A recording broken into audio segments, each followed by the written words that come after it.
Have you ever allowed your thoughts to drift into the unknown? Parallel worlds where time is elusive and secrets lurk in the shadows. Let your listening device be the key that unleashes these cosmic narratives and accompany me on this extraordinary journey through tales stranger than fiction. This is the story of Watchers in the Moon. Apollo 17, this is Houston. You have 15 minutes remaining to collect and secure those soil samples in the lunar module. Over. Copy, Houston. We're all done. Virgil and Oliver had to take one last moment to play some lunar ball. Over. Come on, Virgil. Go on this time. With this moon's low gravity, I really want to throw it out there. You got it, Oliver. Yeah. Catch that. Catch. Can you believe this, Grace? NASA spent millions of dollars so these knuckleheads could go through a pigskin. Yeah, I guess. Grace, you're unusually quiet tonight. Something the matter? Honestly, it's the moon. It just gives me the creeps. The moon? I never thought I'd hear that in a mission control officer. Sorry. It's always been like that for me, even as a kid. While others saw it as a celestial wonder, to me, it always felt like a giant eye watching over us. Wow, Grace. I had no idea after all these missions you felt that way. That's quite an imagination you've got there. I suppose so, but all I can think about right now is getting our guys off that eerie rock. Well, that's gonna happen any minute now. They've already spent too much time there. The orbital window for their safe return is closing soon. Let's focus on our work until we hear them say, Houston, we're coming home. Understood.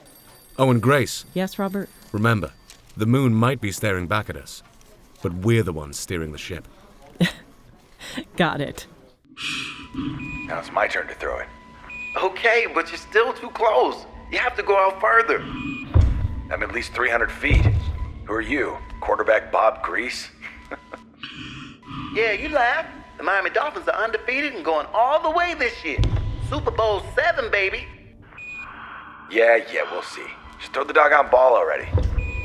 Oh my gosh, look at that go. No, you threw too high.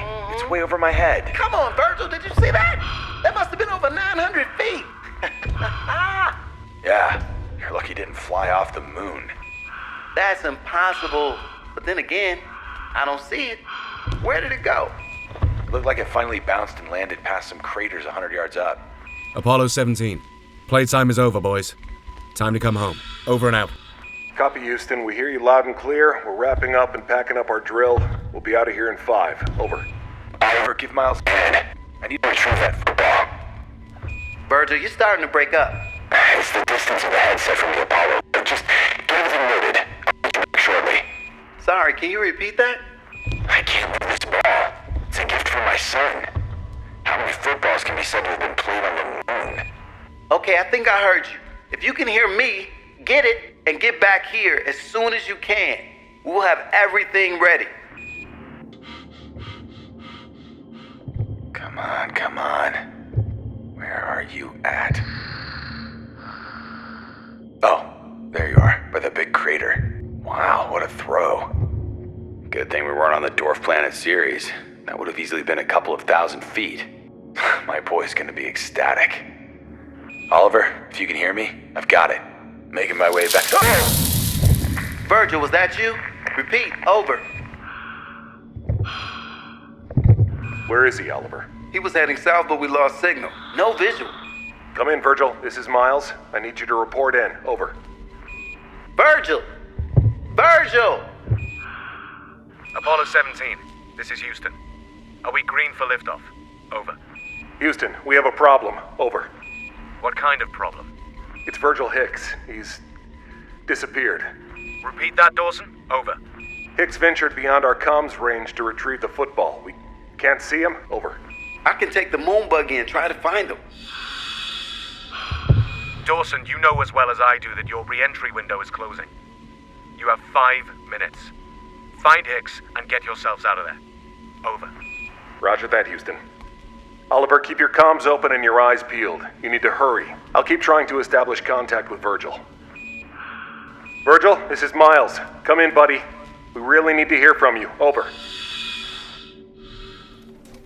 I can't get a read on him either, Robert. His vitals are gone. It's like he vanished into thin air. I told you. This isn't the time to panic, Grace. Keep your imagination in check. We will find him. Commander, the re-entry calculations are ready. Well, can we buy them some more time? I wish we could, sir, but the window's closing rapidly. And if they miss it? Their fuel reserves left will only support one complete lunar orbit, so they'll be stranded, sir. God. These are the moments I dread. All right. Let's get them home. Robert Callahan, you can't be serious. Grace, I have no choice. They are out of time and they need to rejoin the command module now. Get the president on the phone. Get me the commander-in-chief. This is a code red. Houston to Apollo 17. Prepare for immediate ascent and re-entry. You have to leave Captain Hicks. Over. Houston, we just need a little more time. Negative. Robert, please, we can't just abandon him. Sorry, Dawson, but you've got under 2 minutes to be in position, or you will all be stranded. We are fast-tracking Apollo 18 for a rescue and recovery mission. Over. Copy that, Houston. Oliver, head back now. We've got to go. But what about Virgil? That's an order, Jenson, or I'll leave without you. Damn it, Virgil. Where the hell are you? Man.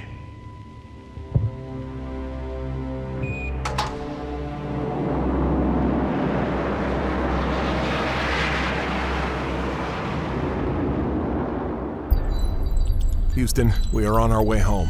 Over. Can't believe we left him. Oliver, we had no choice.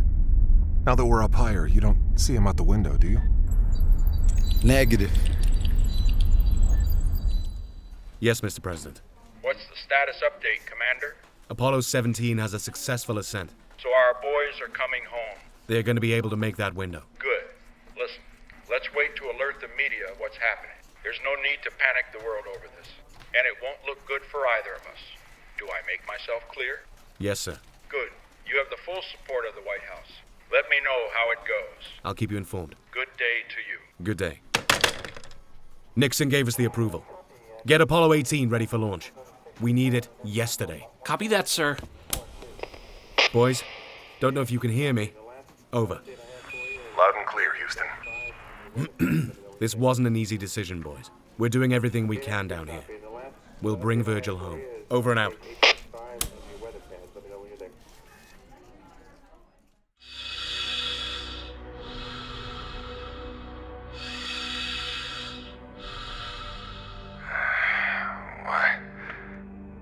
What happened? I must have slipped. Fell. Got a concussion, maybe? This darn crater. Too steep. Even with the low gravity, I can't jump high enough. Oliver? Miles? Anyone? Do you copy? Over. Still out of reach for my comm. Hey, it's Apollo. I'm here, down here, guys, I'm here. Holy crap. They left me. They actually left me. My God.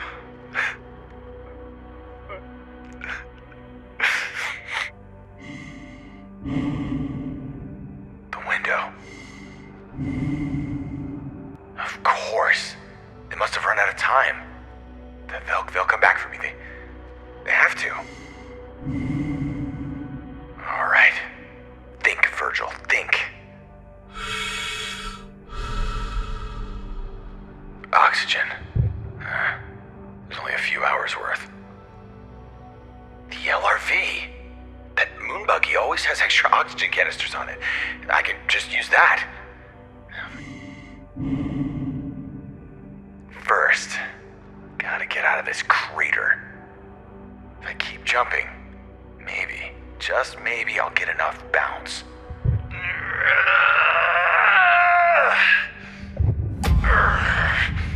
All right, Virgil, let's try again. Get it. Come on. Come on. Oh my god, come on. I can't. Just too high. Wait. Did I just hear a metal echo? Impossible. There it is again. What on earth? It's some kind of hatch. How can this be? By gum, it's a lever. I just can't believe this. Well, there's some kind of pulsating light buried under here, next to the lever. So what happens if I... Oh, hell no. Did this hatch just unlock? Well, no turning back now. Are you captivated by what you're hearing? Dive deeper into tales stranger than fiction. Visionary filmmaker Ray Griggs spearheads this auditory journey, enlisting a stellar cast for each episode, immersing yourself in heavy sound effects and masterful music composed by Max DiCarlo. Your gateway to the bizarre and captivating is just a click away. Go to raygriggs.com or Apple Podcasts today.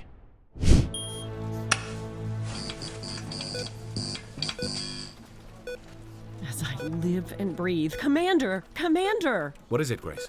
It's Captain Hicks. What? He just came online. How? He's too far to transmit from the Apollo. I don't know, but there he is with his biosensors and vital signs. But no location. No? Give me the comm. There's a ladder. Hello? Anyone down here? Captain Hicks, this is Houston. Do you copy? Over. Robert, is that you? Oh my god, I can't believe it. Virgil here, loud and clear. Over. Quiet, everyone, please. How is this possible? Come in. I don't know. Roger that. Well, we are so excited to hear your voice down here, Virgil. What happened? And how are you transmitting? Over. Well, how I'm transmitting is the least of your concerns. You're not going to believe me, but I'm inside some unidentified spacecraft under the moon. Wow, I wish you could see this. Did he say under the moon? Oh, dear God. Get the president back on the phone. Virgil, can you repeat that? It sounded like you said... Spacecraft, yes sir. Impossible as it may sound, I fell down one of those surface craters, and there was a hatch at the bottom. I opened it up and descended a ladder into a metallic dome, nearly as big as the moon itself. Copy. I'll let Oliver and Miles know you're all right. And we're sending Apollo 18 out shortly to get you. But Virgil, I'm going to need you to describe everything you're seeing. This is unprecedented. It's going to change everything we know about science. I understand, Robert. It's the discovery of the century. The walls of the metal dome are constructed from what looks like a robust titanium alloy. The ship has multiple levels and compartments, but predominantly has an open floor plan. Okay. But maybe it's not a ship, but some sort of moon base. For it to be inside the moon, it had to be there for thousands, if not millions of years. That is even possible. I understand. But the juxtaposition is working lights and pulsating glows. The alloy walls are clean with no signs of dust, but there are overgrown trees, roots, and vines are rampant everywhere. They've essentially conquered the ship. It's apparent they've been growing for some time. The leaves.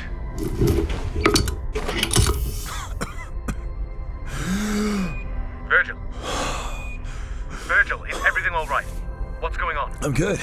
I just removed my helmet. You did what? Leaves are producing oxygen, but no sunlight? I don't know how, but I can breathe. Also, I can smell the faint scent of wildflowers. Virgil, I highly recommend against that and put your helmet back on. We don't know the atmosphere, toxicity levels, or even the amount of radiation. The air's just so crisp and clean, Robert. Are you getting this, Mr. President? Yes, I have the Secretary of Defense and several high-ranking officials from the Pentagon. We need to handle this carefully, gentlemen. Okay. I'll keep the line open. Robert, I'm getting a bad feeling about all of this. Don't start now, Grace. He'll be fine. Wow. This place is so big. I wonder where it really came from.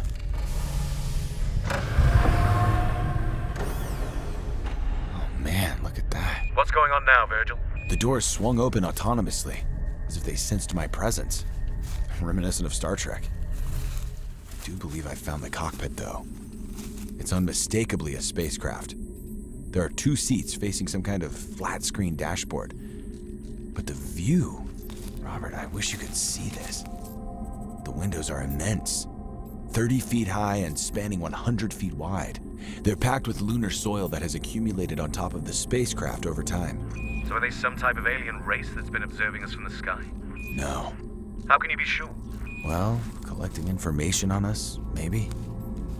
There's a digital screen here showing a rotating image of Earth and the exterior of this spherical spacecraft, evidently locked onto Earth's gravitational pull. Numerous cryptic alien symbols are illuminating, some dots shifting in a recurring pattern between Earth and the spacecraft.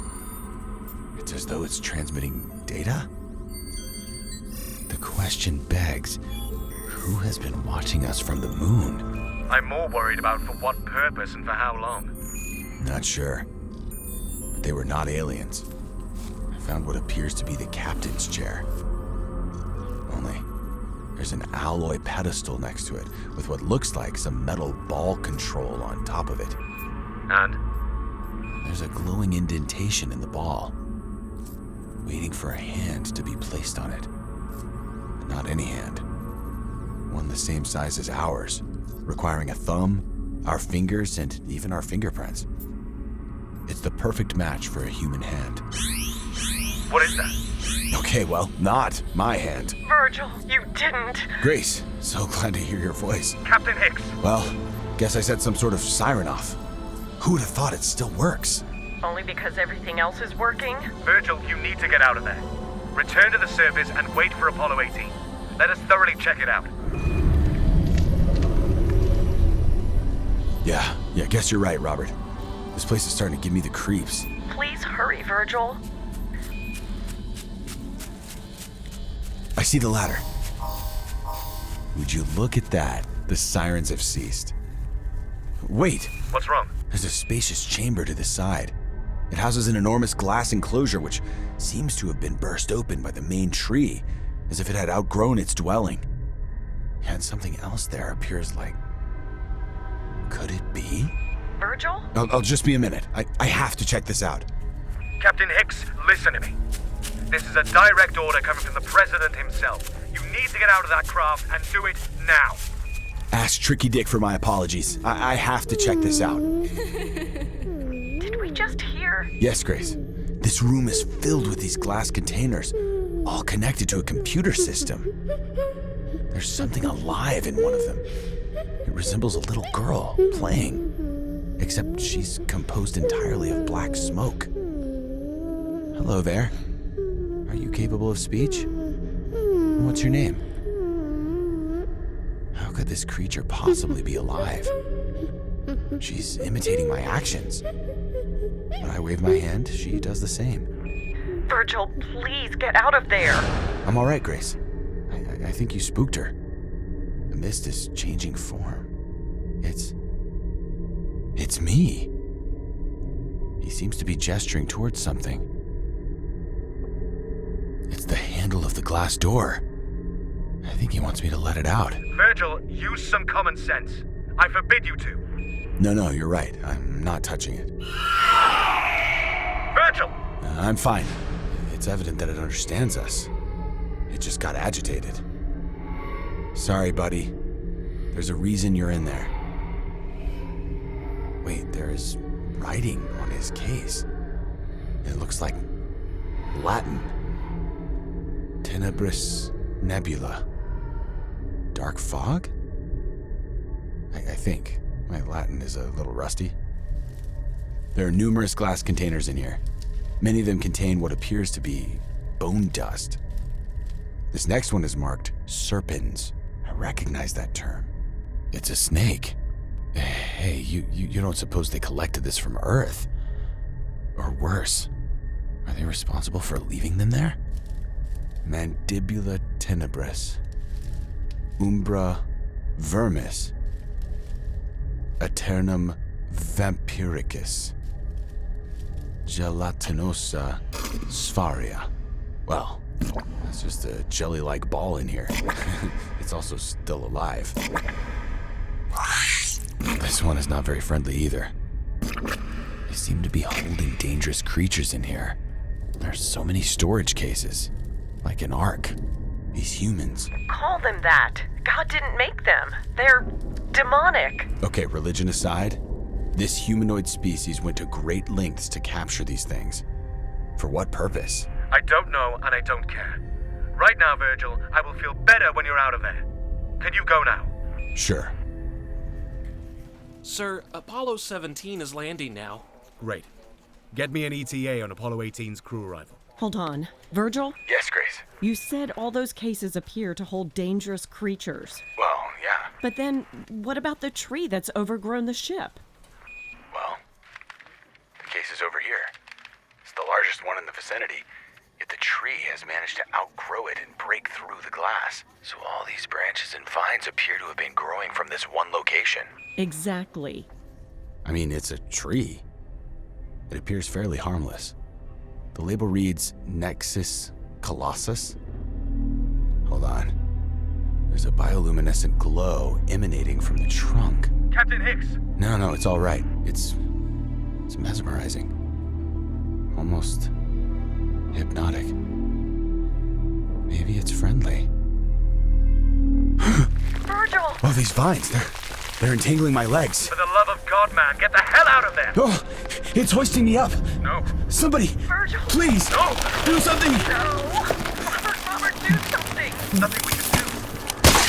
No. Virgil! Oh, God! Virgil, My no! leg! I'm bleeding out! No! Virgil! No! It's Come a in! jump!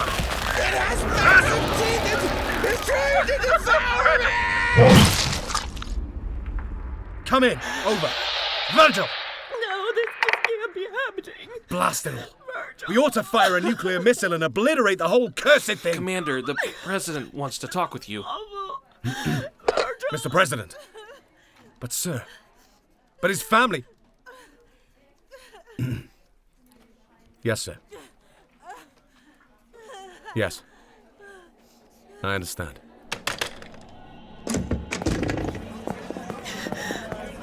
Robert, why is the military police here? Everyone, please stay calm. What you've witnessed here tonight is now deemed highly classified information. Discussing these events could result in charges of treason and subsequent incarceration. From this day forward, lunar expeditions will cease. The Apollo missions are henceforth discontinued. But Robert, what about Virgil? And what about what's up there and those creatures we heard? Sorry, Grace. Virgil got lost, and we heard nothing. It's merely the moon. It's been a constant in our skies for millennia, and if we let it be, it will remain so for countless more. Robert, how could you? It's crucial that all of you accompany these gentlemen. They'll provide you with the necessary information and NDAs. Please understand that any form of dissent will be pointless. Okay, everybody, move out of the way. Let's go. Come on now. We need your cooperation. And so ends the tale of Apollo 17, leaving us to wonder what lies beneath the moon's surface. A realization dawned upon us all. There were watchers in the moon, beings whose origin and purpose remained shrouded in darkness. Who were they? Where did they come from? What drove them to observe us silently from their lunar perch? And what repercussions lie in wait for triggering an alarm on a visitor's vessel? As we gaze upon our celestial neighbor, we are reminded that man's existence is but a flicker in the cosmos. And perhaps we are not as alone as we think. Only in Tales Stranger Than Fiction. This has been an RG Entertainment production, created by Ray Griggs. Are you captivated by what you're hearing? Dive deeper into Tales Stranger Than Fiction, visionary filmmaker Ray Griggs spearheads this auditory journey, enlisting a stellar cast for each episode, immersing yourself in heavy sound effects and masterful music composed by Max DiCarlo, all presented in an unmatched 5.1 surround sound experience. From the intrigue of alternate history and parallel worlds, to fantasy allure, chilling murder tales, to expansive science fiction and horror, each episode promises an escape from the ordinary. Whether you're driving, jogging, or simply seeking a momentary getaway, a new exhilarating episode awaits every other Tuesday on Apple Podcasts of Tales Stranger Than Fiction. Your gateway to the bizarre and captivating is just a click away. Go to raygriggs.com or Apple Podcasts today.